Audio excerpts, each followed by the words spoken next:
Hello and welcome to this new episode of Bootstrapping Your Dreams Show. I'm your host Manoj Agarwal, and today we have a very special guest, Larry Namer. So Larry is a founder of Entertainment TV and has been in the media sector for over 5 decades. Entertainment has presence in over 140 countries and is the number one influencer of pop culture in the world. In United States alone, Entertainment is available to 92.4 million households. After Larry created and launched several companies in the United States and overseas, including Steeplechase Media, Comspan Communications, and Comspan Russia.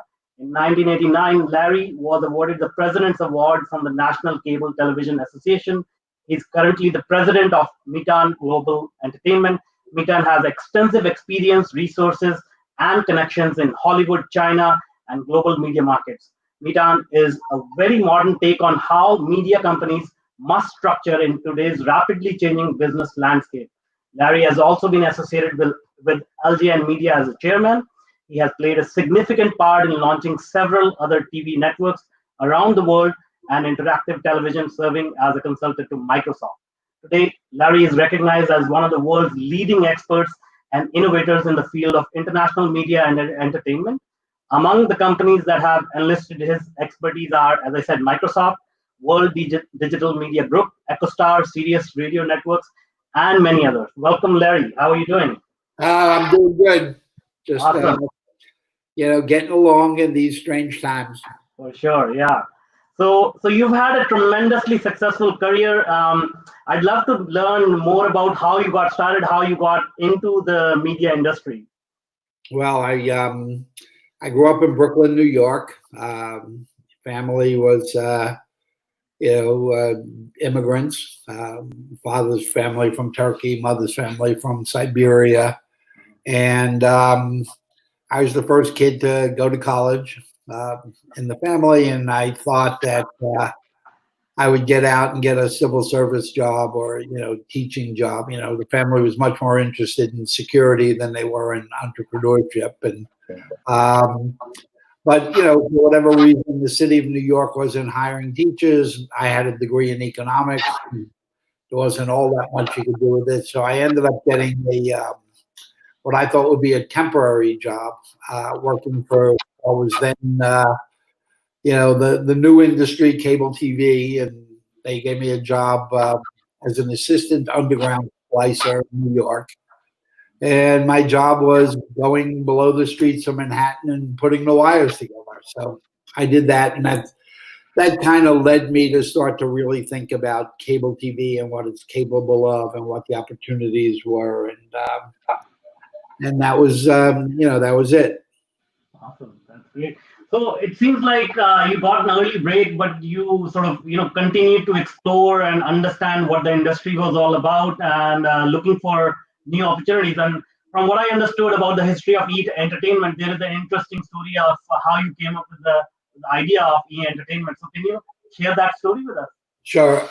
What had happened was I had rose through the ranks of in the cable company, Manhattan Cable, and I eventually ended up to be the director of corporate development within the timing video group, and my final job there was figuring out what would be how to use those cable wires and the resources other than entertainment, which I did, and but then all the big cities in the U.S. started to franchise cable when they realized that it was more than just getting good reception. You got more channels and more services and stuff like that. So all the big cities began to issue franchises, and they wanted cable to be put underground as opposed to on telephone poles.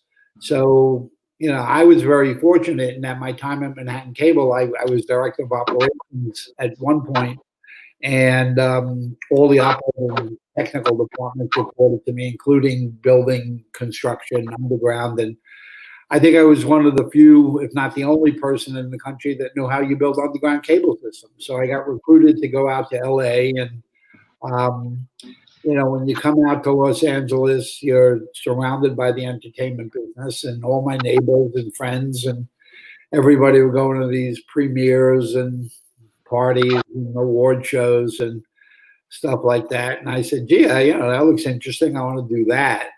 And, when I would call the studios and say, hey, could you put me on the list for whatever movie premiere, they would say, well, you're really not in the entertainment business. You're in the, utility business. And so I just said to him, I said, look, you have all these great movie trailers. And the only time I ever see a movie trailer is when I'm in the movies. I said, it seems kind of, backwards that you would want to show me the trailer when I'm in my house so that it makes me want to go to the movies. And they said, yeah, but we really don't have a place to put them. I said, great, I'll give you a place to put them, put me on the list.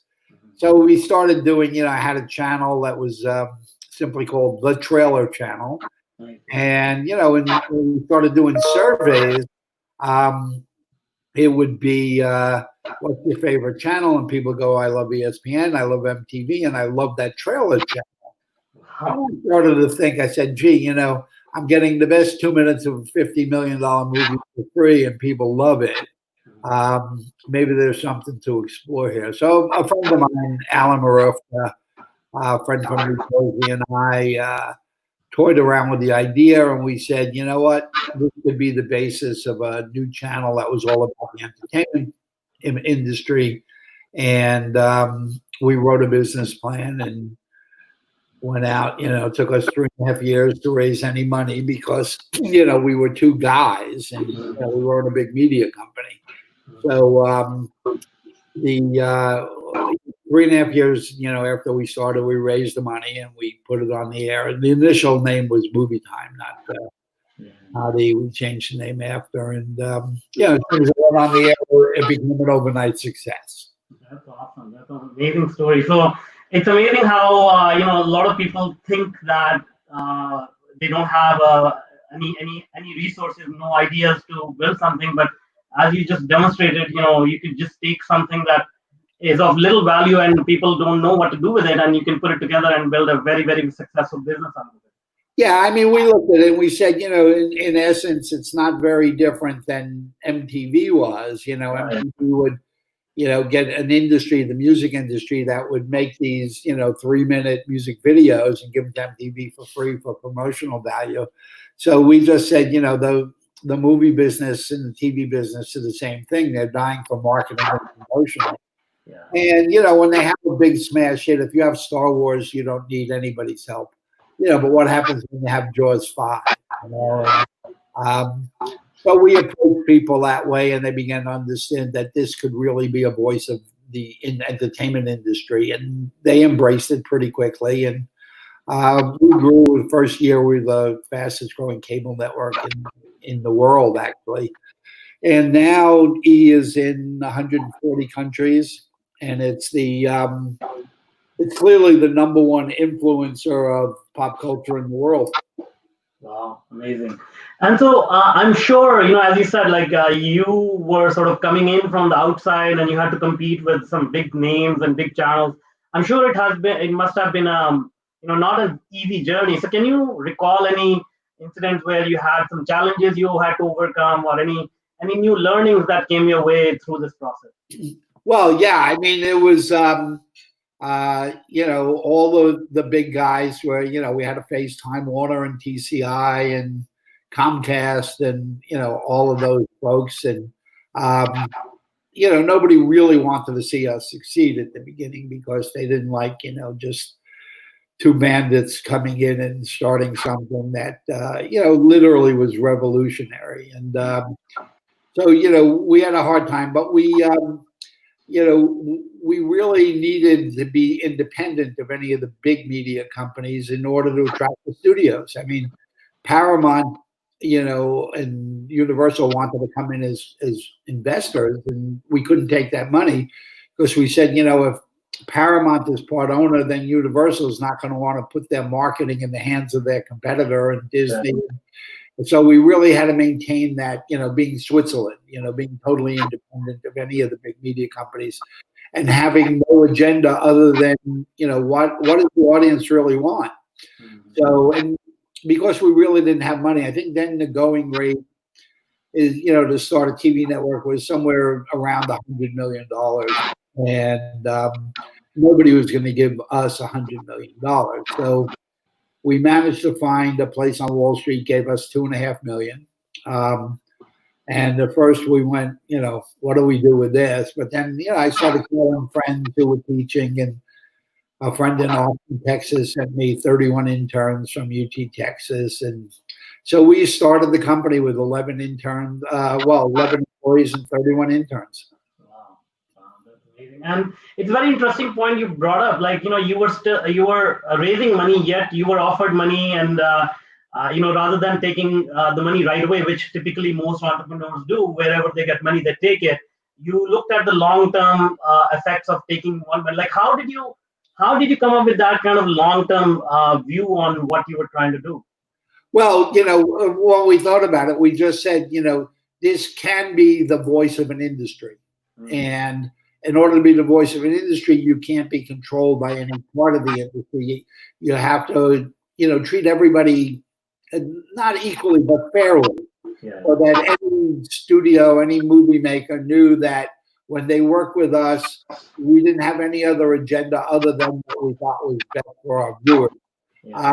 And that really proved true. And then, the audience, I think, saw it very quickly that, we weren't out there just doing infomercials for things, and we were really true to what the mission was. And because we had no money, we had to do a lot of things very pirate. And, the audience caught on. Like the first time we ever did, we became famous for doing red carpet.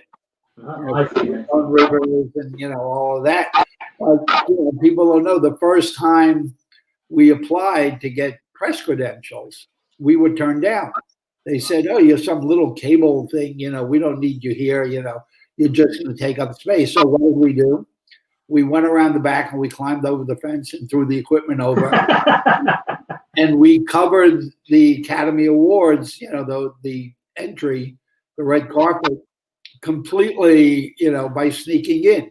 Wow. And, you could kind of see our people hiding from security and stuff like that. And the audience just loved it. The audience went crazy for it because they really felt that they were getting a view that was very different than, what the big media companies were willing to provide.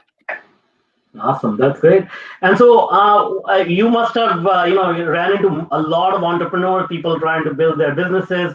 And as you demonstrated, there are things that you can do for the long term, meaning, which are sort of counterintuitive, not taking money from a large company, or, as you just demonstrated, like sneaking in to get the job done. So what is your take on general state of mind of typical entrepreneurs? Like, are they in sync with all these long-term visions, short-term decisions? Are they doing the right thing, or what is your view on these things? Well, I mean, several things. Number one, most really don't think long-term.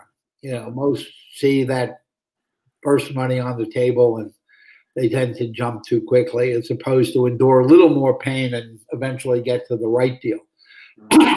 But, the other thing I see a lot, and I counsel a lot of people, is the biggest mistake that a lot of people do is they think their idea is so great and they stay too long. I mean, for every good one I have 20 bad ones. Yeah. But, the difference between me and someone else is I can look at it and go, you know what I thought yesterday was not very smart. Let's get rid of that. So people spend too much time working on things that really is more about their ego than it is about the logic of the idea. And they don't spend enough time on the ideas that actually could work. So, sticking too long. And the other thing is, particularly here in the U.S. is, and I hate to say this, but U.S. people don't travel terribly well. Mm-hmm. I mean, American entrepreneurs think that America is it. There is no other market and just do it for America. And, when I got into the media business and I would do planning and modeling of, budgets for new ideas, it would be 95% US and 5% other. Yeah. We thought of the rest of the world was just other.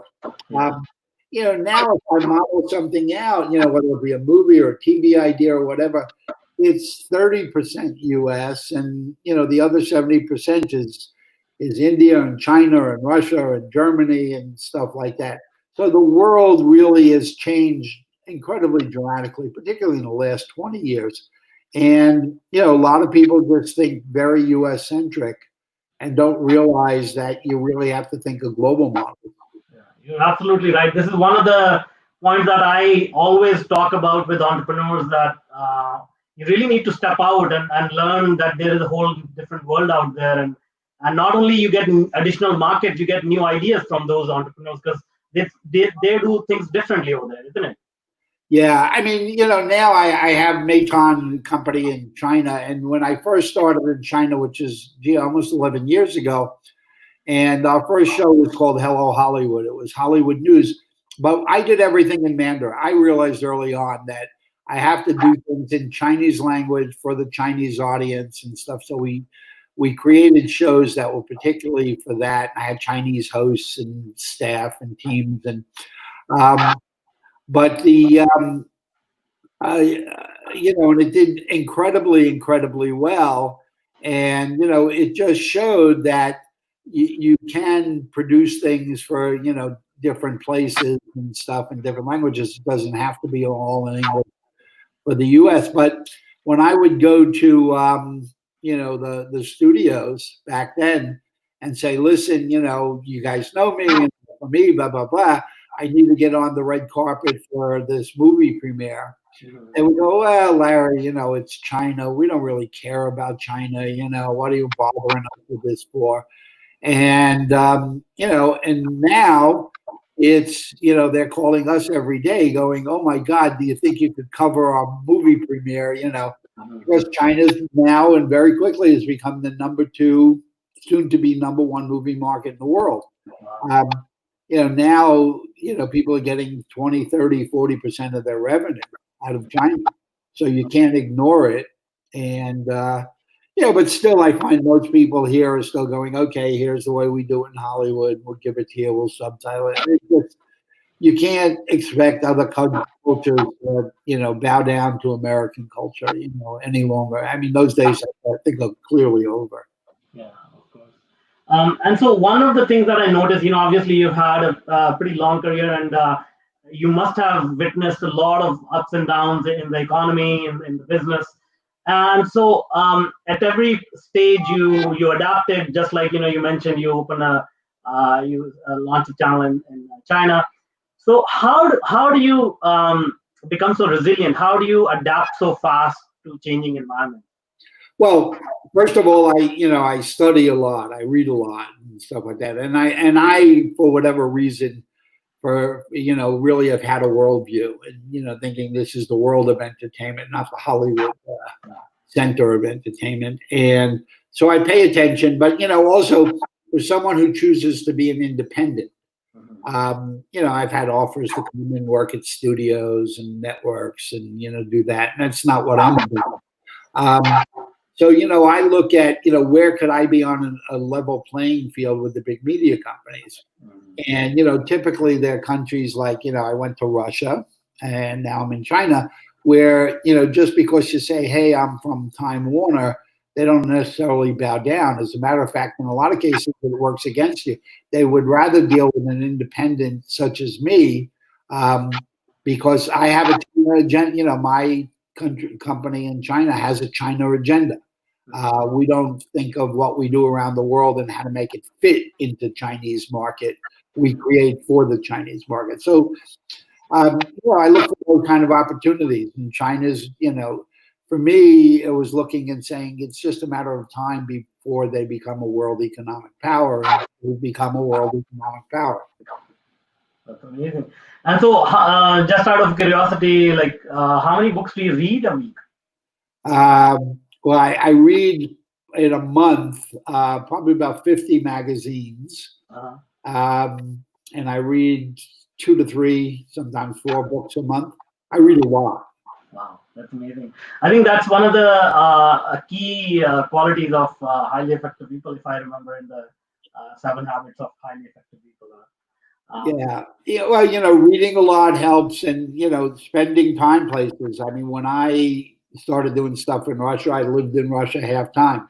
When I started doing stuff in China, I lived in China 2/3 of the time.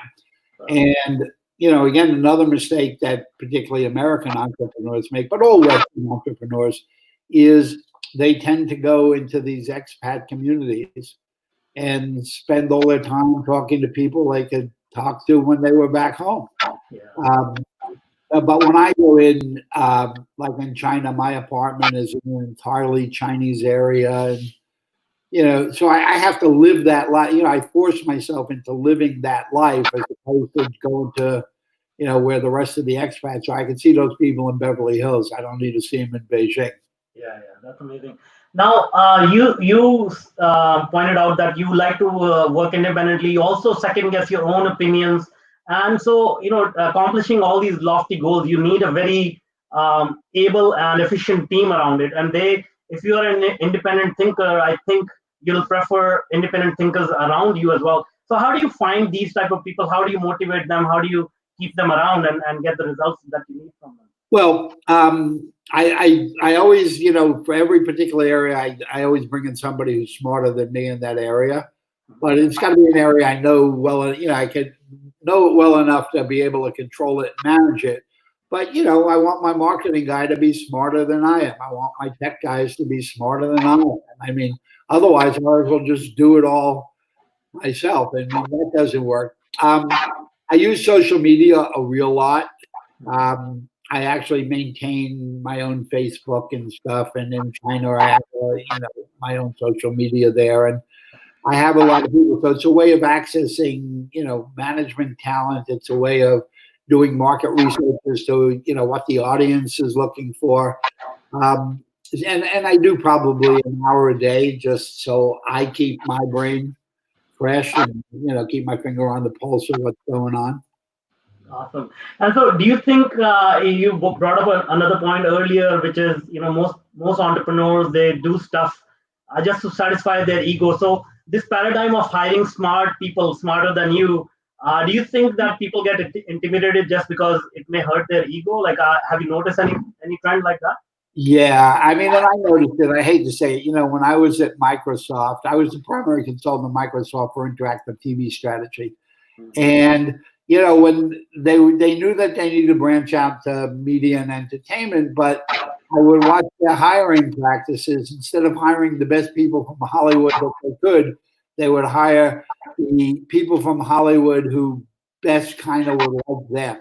I'm going, well, what do you need more people that'll like you? You need people who think differently than you. But it really showed me, and I see that all throughout the tech world. It's two different worlds. Tech people, Silicon Valley and Hollywood. I mean, we think differently, but there's no reason that we can't work together. Make great things happen. But I think Hollywood is intimidated by the Silicon Valley folks and the Silicon Valley folks or whatever. So they look for people they're comfortable with as opposed to the best people. Yeah. That's I think unfortunately that's true for every field. I have worked in a number of other fields and I noticed the same trends there as well. Yeah. But anyway, I mean, right now we are going through like a global experience of this whole pandemic situation. And entertainment is one of the industries that is getting affected quite a bit. So, what are your views on the long-term effects on entertainment from this pandemic? Well, no matter what happens, the world is still going to need entertainment. The world wants entertainment, particularly in hard times. People want to just lose themselves and take their mind off of the problems and stuff. For me, as a producer of content, I consider myself a storyteller. I'm not a TV person. I'm not a film person. I'm a storyteller. And quite honestly, if you're not going to go see my movie in the movie theater, you're going to watch on Netflix. I'm fine with that. So, there are a lot of people that still hold on and go, "Oh, I'm a filmmaker. My movie must be in the theater," and that's all BS. Now, I think if you look at the positives that have come out of this situation, and I do think that out of chaos comes opportunity. People have begun to realize that things like Netflix and Amazon and Disney and NBC's news service, these are all pretty cool. And there's no reason that, other than Star Wars and Masters of the Universe and, those really big movies, you don't have to see them in a movie theater. They're great just watching them at home on stuff. And I think, Netflix has raised the bar on quality. I mean, you look at the quality of the stuff that's on digital and all of that. Not just is Netflix good, but it's made HBO better. It's made Amazon better because they have to keep up. And for me, it's great. I mean, not just as a creator, but as a a viewer. I'm a consumer of that. I watch some of the stuff on TV now, and it's it's Godfather level. I mean, the writing is amazing. TV, people say TV's dead. It's not dead. It's actually never been better. Yeah, no, I agree. And one thing here you pointed out storytelling. Obviously being in the entertainment industry, in the movie industry, storytelling is an integral part of your business. But I believe storytelling can be instrumental in every business. Starting from brick and mortar to Silicon Valley to everything. What are your views around that? Say that again. My views around which? Storytelling. How can storytelling be effective in other types of businesses which are not entertainment business? Well, I just think, you got, it's just being able to be objective and looking at situations and, without imparting your personal views and realizing, how does this fit into the world? Does it fit into the world? Is it long lasting? And then, the other thing you got to get to is it's sustainable. Now again, in, my field, people are going, oh, YouTube creators and stuff like that. Well, it's great to create TikToks and all that stuff, but eventually real life takes over. And, you got to pay the rent and you got to eat, you got to feed the kid and do all of that stuff. And if you can't create a situation where the business, no matter what it is, can sustain over time and provide a revenue stream that's reasonable, sooner or later, you're going to have to give it up. So, why waste your time on something that's going to be very short-lived? That's true. Now, over the years, along with the success, you may have made some mistakes as well. So, do you recall any mistakes that you may want to share so that people can avoid them? Sure. My biggest one, I think, in business was I was actually the managing partner in an LLC. And we owned the domain television.com, okay. Which is a great domain. Yeah. And, at one point, people wanted to buy it from us, and they offered us like $6 million for it. And we said, no, it's worth more, and we didn't sell it. And we actually launched it. And we were probably one of the first people ever to do streaming, particularly live streaming. I mean, technology then wasn't very good, but because it was so unique and people weren't used to, being able to see that over the internet. We thought we were very smart when we started out. Advertising CPMs were like $25 per 1,000 viewers. And it was great. And without doing any advertising, we were getting 1 million unique users a month, watching the channel. And then the internet crashed. The market crashed. The internet economy crashed, and people started dumping inventory, out as quick as they can. And it went from $25 1,000 to 25 cents. And we were kind of stuck because the more people that watched us, the better we were. The more people watched us, and the more money we lost. So 25 cents, we couldn't make any money because streaming was expensive and everything. And, we basically had to beg Google to delist us. Please don't let anybody find us. Every time they did, we would lose more money.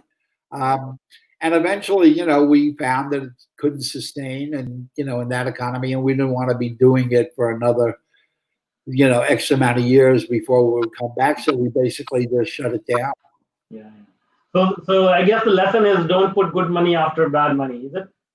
Yeah, and again, it's that self-evaluation going, okay, is this really such a good idea? It would seem like a great idea, but maybe it's not so good anymore. Yeah. It needs to be rooted in realistic output. All right. And how do you? Okay, so another thing is, a lot of people know that getting these eyeballs, getting the audience is immensely powerful. Once you have an audience that likes you, that trusts you, then you can, offer pretty much any solution to their problems. How were you able to build such a massive audience so quickly? Well, we again looking at the business and the cable business, we realized that every cable network was built around one show. Okay. That if you looked at ESPN, it was Sports Center and things like that. And so we realized, and again, we had limited money and limited resources, that we had to create a show, and then follow on, build off of that. But basically, to drive everybody into this one show through word of mouth, because we didn't have marketing money, and then in that one show, don't solely add inventory to sponsors. Use it to promote all your new stuff. Wow. And the great example of that was there was a show on Lifetime called Dr. Ruth. And nobody knew what Lifetime was at that thing. But, here was this 65, 70-year-old grandma talking about sex. And people would catch it and go to work the next day and go, oh, my God, did you see that Lifetime network, that Dr. Ruth? But what they did that was brilliant. They kept all the ad inventory and they promoted the other shows on Lifetime. So they built a network around the one show. And, with us, with limited money, the first show we came up with, and I was part of that group, we came up with a show called Talk Soup.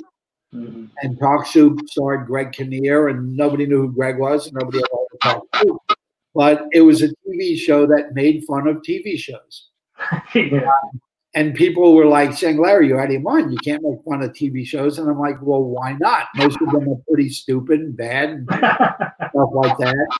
And, when people began to catch it, they would go to work the next day and say, oh, my God, we can't believe what's on this channel. I mean, they're talking about how bad, like, Jerry Springer is and, all of that stuff.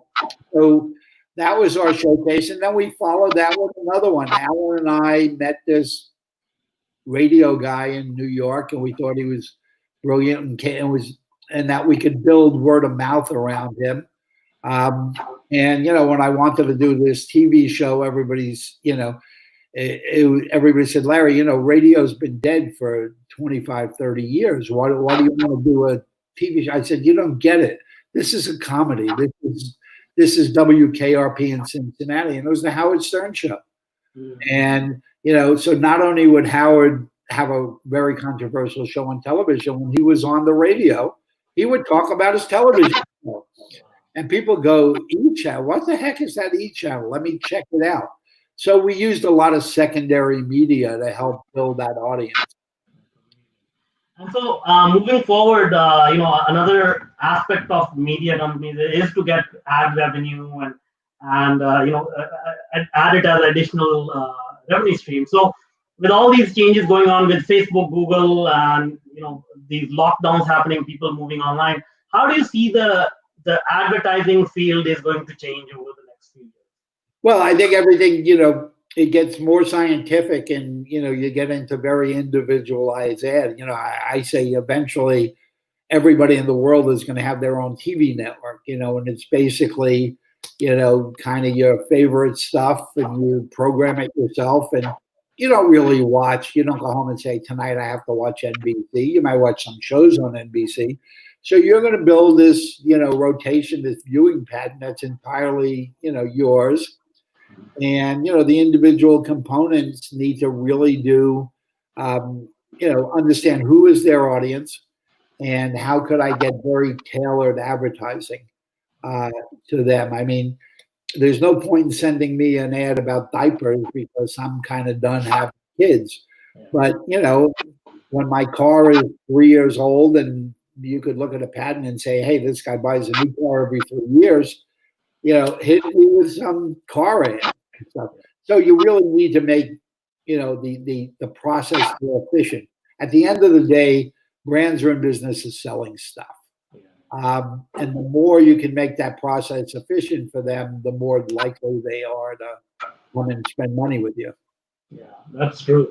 Now, one of the, we know like we are going over time. One last question here is like a lot of people are concerned about privacy and how people track behaviors. As you were saying, if you know that you buy a car every 3 years, then you should get a car ad for a car.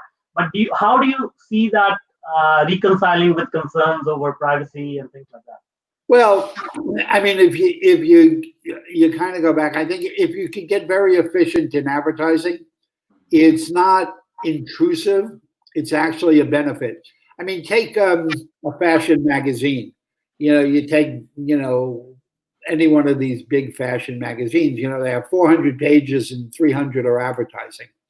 But for the woman who buys that magazine, the ads are content. So the ads are valuable. So if you provide something valuable to the consumer, they don't object to it. They actually welcome it. I mean, if I want to buy a new car and you're feeding me car ads, I love it. If I wanted to buy a gun and you're feeding me gun, and I don't want to buy a gun, but you're actually providing a benefit. You're making it easier for me to make logical and good choices. Yeah. So as long as it stays there, and I mean, I think there are extremes to it, but at the end of the day, if you're providing me with efficient ways of getting information, I'll put up with a little bit of, privacy invasion. Yeah, that's great. All right, well, great. Thank you so much for being with us and sharing your knowledge and wisdom. And you've had an amazing, successful career. Congratulations on everything. Now, if people want to reach out to you, connect with you, how can they do that? Well, you could look up, either the Metan Global website or the LJN Media. LJN Media is kind of my holding company for everything I'm involved in. You can go to those websites, or you can email me at ljn@ljnmedia.com. Awesome. Great. Thank you so much for being with us today. All righty. Take care.